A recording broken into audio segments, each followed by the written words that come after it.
I think it's a work in progress. Hmm. My 4-year-old and I have had a lot of conversations about choosing joy in life and about choice. And I've learned that actually one of the most important things to him in the entire world is to feel like he has a choice, even about little things like whether to get dressed first or eat breakfast first. I mean, things that seem really trivial to adults, that feeling like he has a choice and has agency in his life is just about the most important thing in the world to him. So that's been really interesting to embrace and to figure out how we can give him choice, not just about his belongings, but about as many things in his life as possible. Welcome to Spark Joy, the podcast dedicated to celebrating the KonMari method and the transformative power of surrounding yourself with joy and letting go of all the rest. With your hosts and certified KonMari consultants, Kristen Ivy and Karen Sochi. And now, here's the show. This year, we're trying something new. We're bringing on listeners from our Spark Joy Club for a special member spotlight. We're dedicating a few episodes this year to shine the light on all of the tidying progress our Spark Joy Club members have made while listening to Spark Joy podcast and leaning on the community. Next up is Spark Joy Club member and patron Jen Kobrick.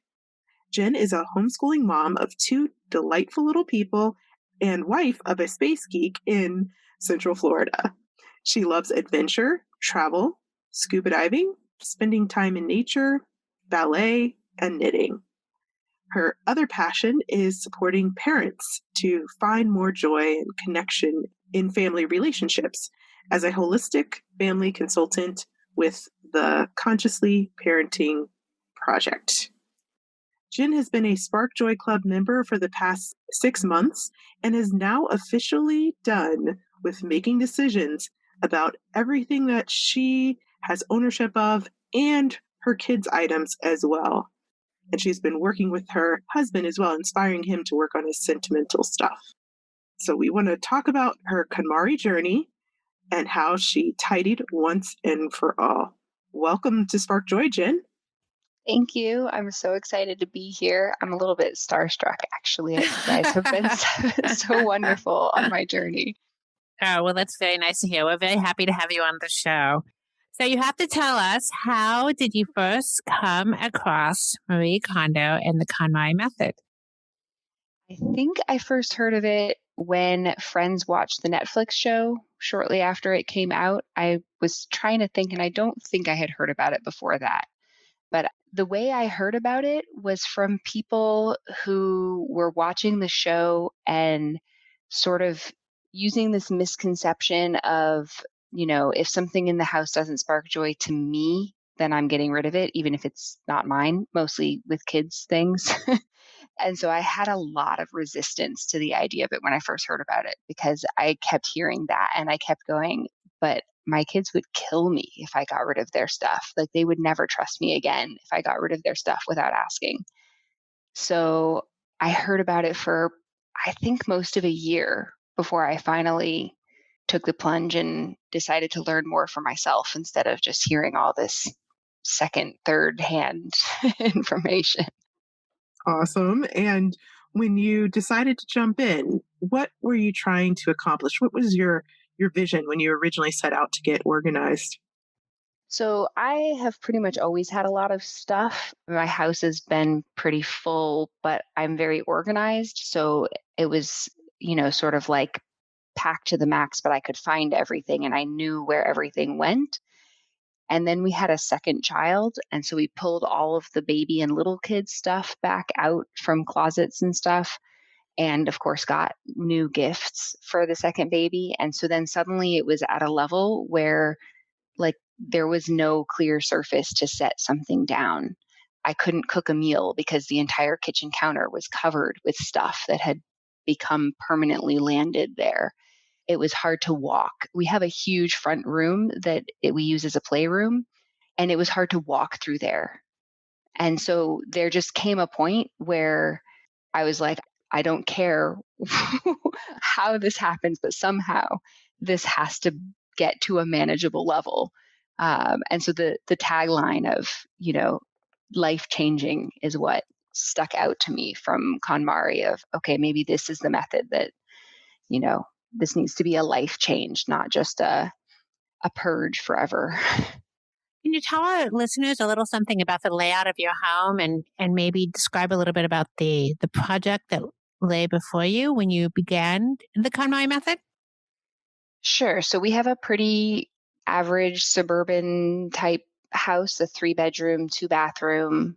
We have a large front room that I think is supposed to be a dining room, but we use it as a playroom, and a very large kitchen, which is one of the things I really loved when we first looked at this house, that it's a really large kitchen with a really huge island and all of that open space to cook and to have crafts and all the things. And then we have a living room in the back and 3 bedrooms.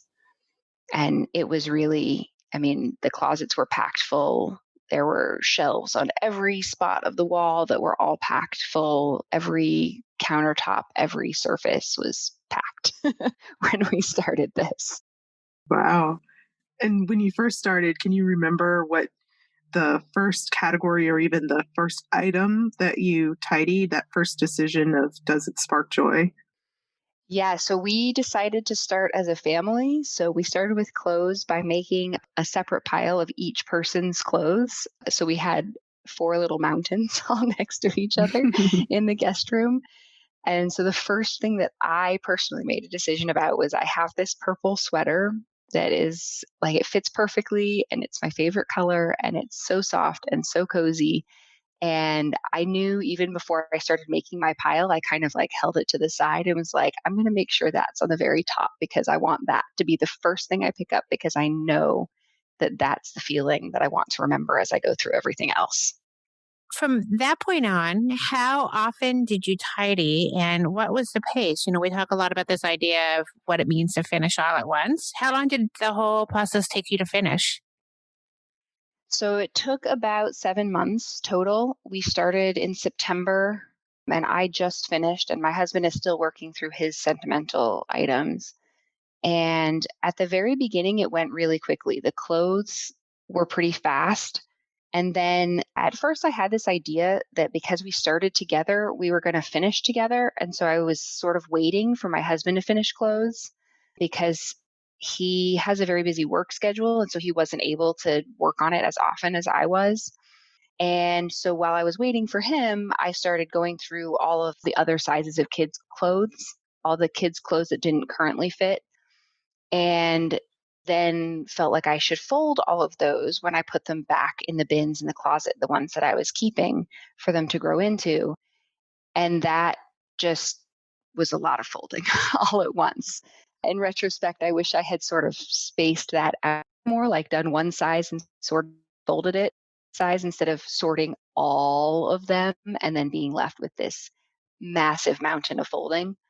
So between those two things, I kind of got derailed from it.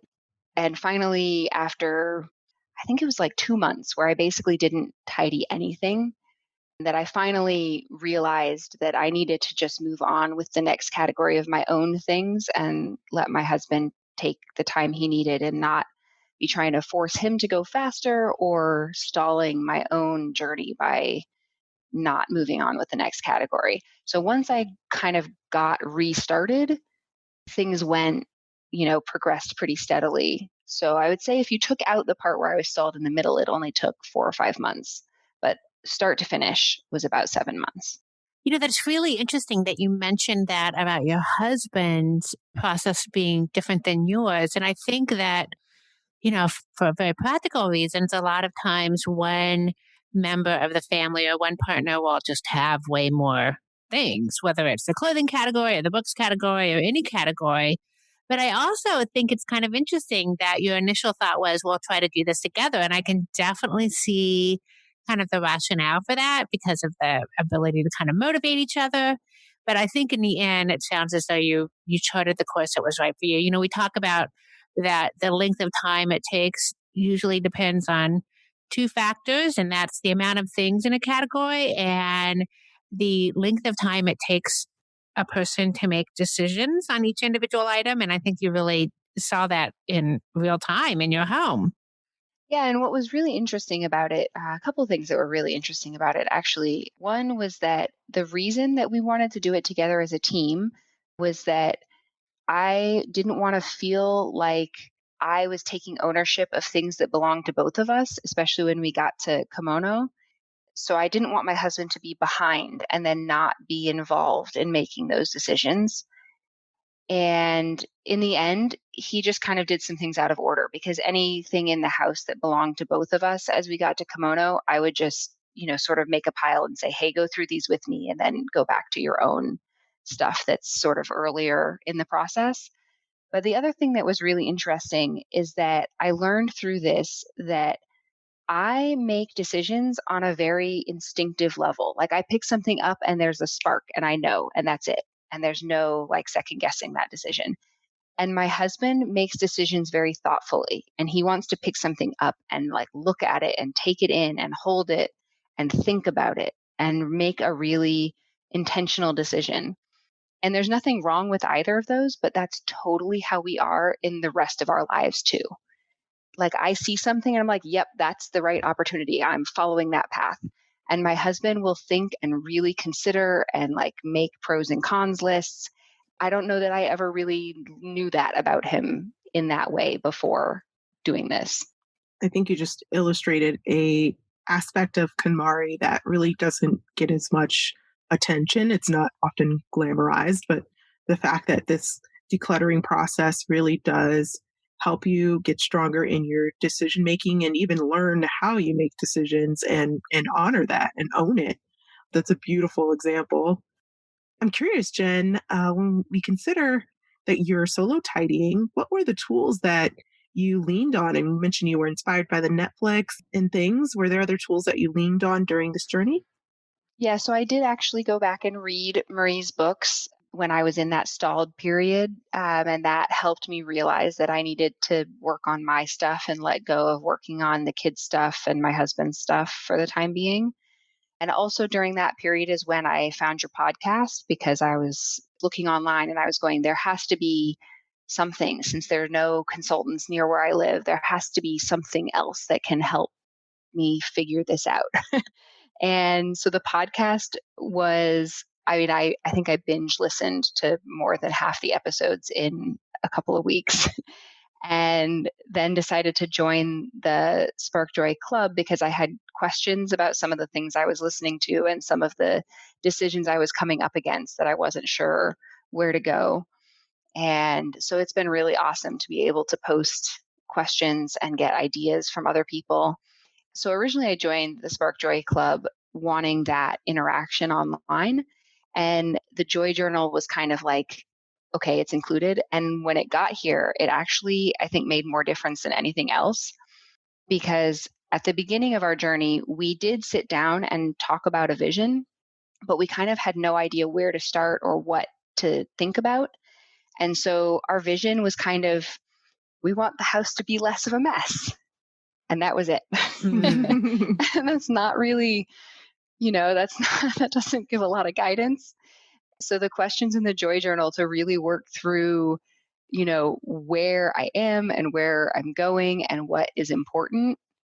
I came out of that part of the Joy Journal with such a really vivid idea of what I want from my life that really, the pace of tidying picked up so much after that because I would just refer back to that mental picture and it was instantly, I knew whether something fit that or didn't fit that. Oh, I'm so glad to hear.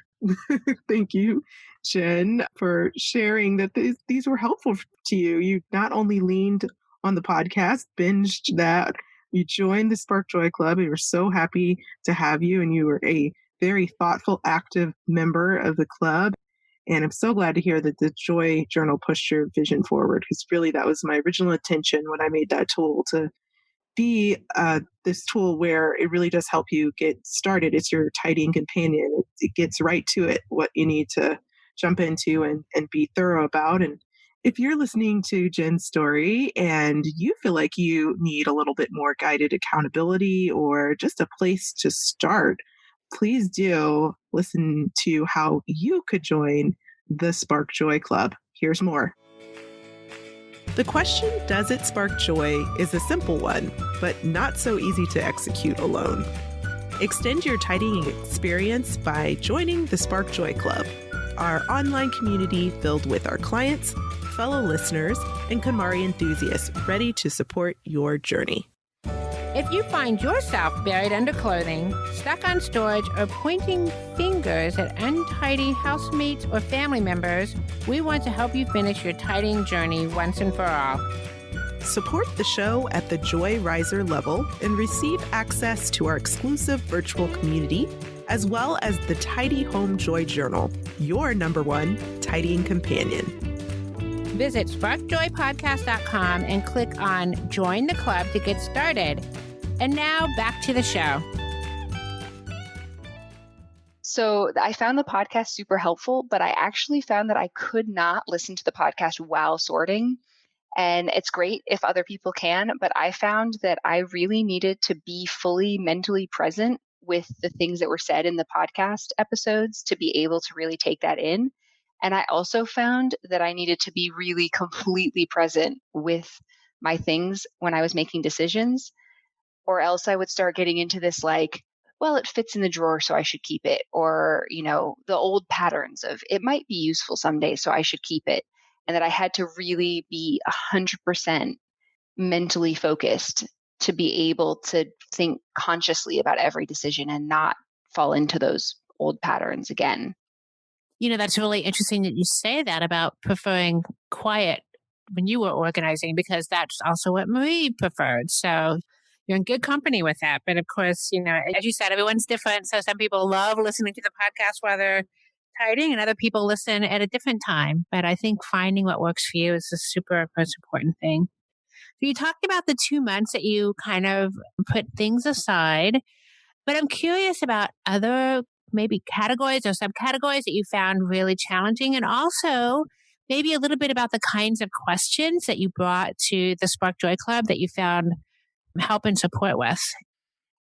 So, one of the biggest challenges that I had was that because of having young kids, there was no way that I was going to find 3 to 5 hours to tidy all at once, at least not without having childcare on a regular basis. So, I had to find ways to do little teeny bits of tidying so that I could work it in either when the kids were playing by themselves or after they went to bed. And I found that there was a period where I was holding out for a long chunk of time, and then it just kept never happening. And it also took a lot longer total than I expected. I think I had this idea that I was going to tidy in like a week. I don't know why I thought that with a big house and 2 small kids to take care of, but so there came a point where I had to really decide that this was going to be a priority and let go of some other things in the schedule temporarily. Like we stopped going to story time at the library for about a month and a half and things like that, so that I could have some chunks of time that we would otherwise be running around doing other things. As far as posting in the group, I remember the very first thing I posted about was about having this mountain of kids' clothes to fold. And, thinking, how am I going to get through all of this kid stuff? And I'm just like, ugh, about dealing with it. And several people commented along the lines of like, you're always going to have to fold stuff. So just put on a good podcast to get on with it and fold stuff. And then Kristen posted something in response to that, sort of saying, well, don't do the kids stuff then right now. Do your stuff. And then the kids stuff can kind of be its own tidying event separate from your stuff. That was the point where I really gave myself permission to not worry about the kids stuff and just, deal with my own stuff first. And the kids stuff did end up getting done. So it did not become a put it on hold forever. That's amazing that it wasn't a put it on hold forever, because that's a perfect example of how you put your own oxygen mask on first. And did it help you kind of almost recharge some boundaries in your space as well? It did over time for sure. I mean, I already had the idea going in that especially my 4-year old stuff was his stuff to make decisions about. My younger child is only 15 months. So obviously I'm making decisions largely for her. Hmm. But I think that in general, I took ownership of the kids' stuff outside of the things they're attached to, like their clothes, like bibs and towels and the things that are kid related but that the kids really don't care whether it gets kept or not. Yeah. And so this definitely helped me realize which things in our house really are mine and which things really intrinsically are joyful to me as opposed to making my life as a parent easier or things like that. Mm, I like that. So tell us a little bit about how your tidying event has impacted other areas of your life. Has it impacted other areas of your life at this point? So many areas of my life. Yeah, I had some really profound realizations through this process. Besides the practical tidying support from you guys, I also worked with other people in my life around other emotional issues that were coming up and patterns in my life.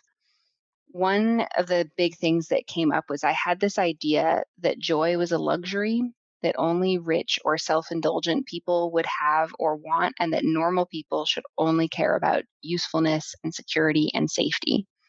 And I realized that so many of these decisions I was making from that idea were rooted in fear of not having enough of something, of not being able to get something that I needed, of a lack of a thing, meaning that my quality of life wouldn't be okay. And not that usefulness and safety and those things don't matter up to a point where the basic needs are covered, but beyond that point, I learned that I have so much choice and that choice is empowering. And that even if I choose, to have more than someone else might have of something, that even that is my choice, that I have the power to make those choices for myself. And that has just been incredibly empowering. Wow, that is amazing. And do you feel like that you were able to inspire others to kind of make similar life-changing decisions or realizations?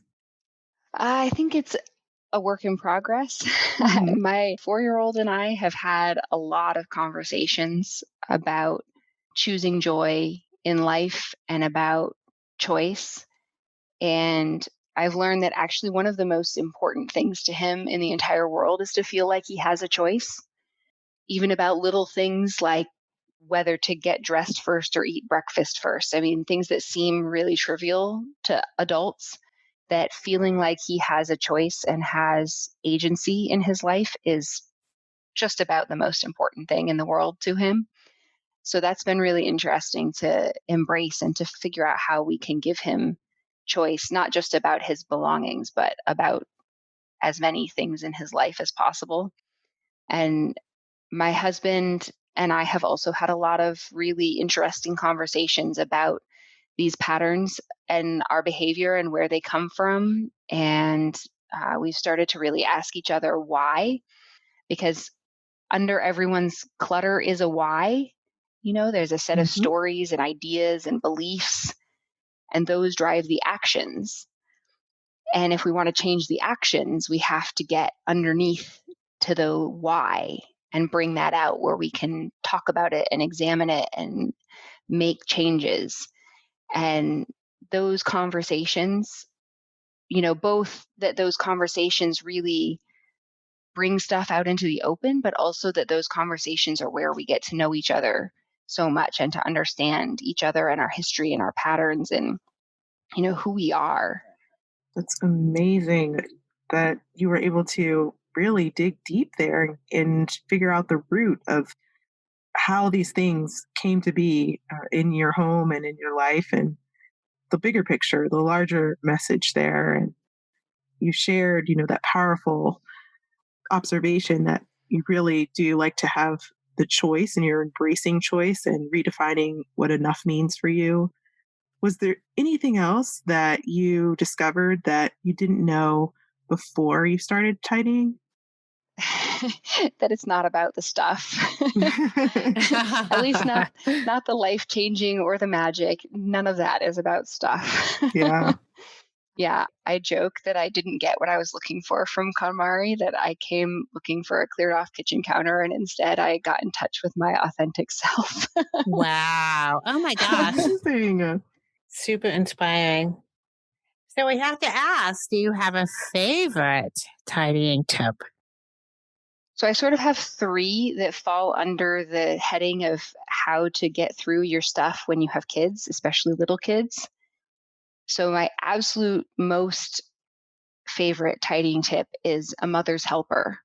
A mother's helper is kind of like a babysitter, except that you don't leave.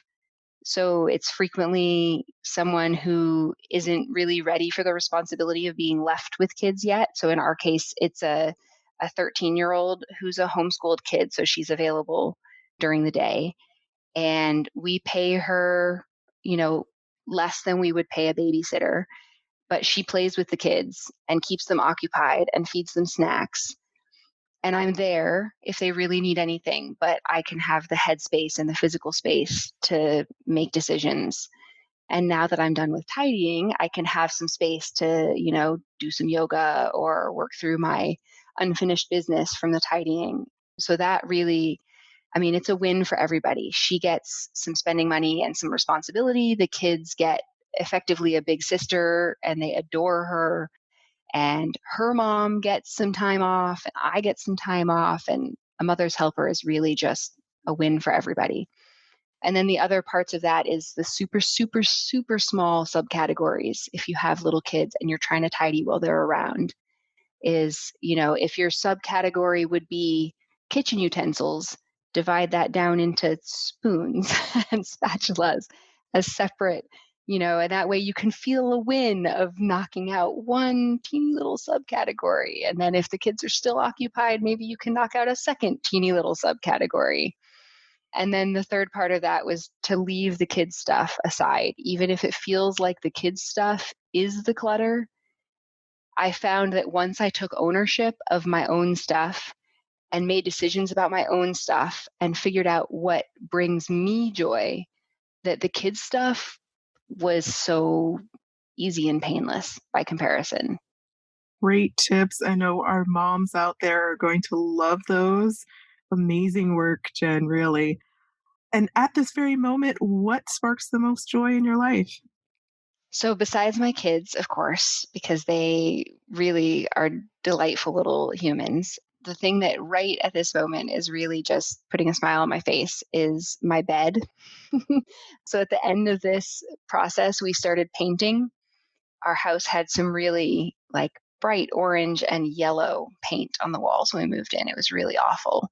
And so we've been painting a much more neutral color. And just last week, I pulled out one of my grandmother's quilts and put it on the bed. And I wasn't even thinking about the new wall color when I put it on the bed, but I put it there and then stepped back and realized that the color just complements the wall color so perfectly. And so now every time I walk in my room, I have to just stop and look at the quilt and the wall and admire how put together that part of the house looks. So, Jen, do you have any final words of encouragement for someone who is going about their tidying journey on their own, independent from leaning on a KonMari consultant or another type of professional organizing consultant? Yeah, so one thing I think is really helpful to realize is that support doesn't have to be physical in-person support to be helpful, that support by video or online can be really impactful. And the other thing that I think is really helpful is to focus on choosing joy in general in life, especially in small ways, and allowing that joy and your vision to become the lens for your life. and the stuff and the sorting of the items that might seem overwhelming almost becomes an afterthought if you're looking at each little piece of your life through that lens. Wow, we'll end it right there because that says it all, Jen. We are so proud of you and all of your progress. Thank you so much for supporting our show as a patron and being so live and active in the Spark Joy Club. We really do appreciate you, and your work and the what you got out of this process is just absolutely amazing. Thank you. And thank you guys for bringing this to everyone in such an accessible format because it has really been enormously helpful for me. And I'm sure that there are many, many other people who found it very helpful too. Oh, thank you, Jen. That's so nice to hear. So now we want to hear from you. Tell us your burning tidying questions or share stories about how KonMari has impacted your life. Head over to Apple Podcasts to subscribe and review the show, which helps us reach others along their tidying journeys. To extend your tidying experience, you can join the Spark Joy Club. Visit sparkjoypodcast.com and click Join the Club to become a member of the Spark Joy community or join us on Facebook, Instagram, and Twitter. Thanks for tuning in, and we hope your day sparks joy.